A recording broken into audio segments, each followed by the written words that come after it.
এই পোলাটা যে কই থাকে কাজের সময় পাওয়া যায় না। আব্বা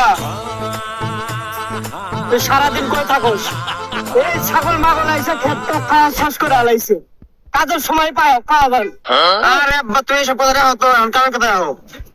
আচ্ছা ক দে তোরা আসল কামি ক, কাজ কাম করে। আব্বা বয়স তো 25 হয়ে গেল, বন্ধু বান্ধব সব বিয়ে করে আলাইছে, কিছু একটা করো এখন। আর ভালো লাগে না এমনি থাকতে।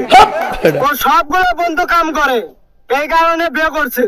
তুই তো আমার এই সামান্য 20 বিঘা জমি তুই দেখতে পারিস না, তুই বউ সামলাবি কেমনে? ঠিক আছে আব্বা, তুই বিয়ে করবে না আমারে, আমার বিয়ে আমিই করব। আমার শ্বশুর নাই, আমার বউ সুন্দর, আমার শাশুড়ি সুন্দর, আমি করব দিলে। এ বাবা খারাপ। আচ্ছা কও বাবা তুমি কি বলা? আব্বা তোমার কইছিলাম মেয়েও সুন্দর, মেয়ের মাও সুন্দর, কাজ কাম আজকে সব বাদ। চলো আজকে তোমাকে বিয়ে করো।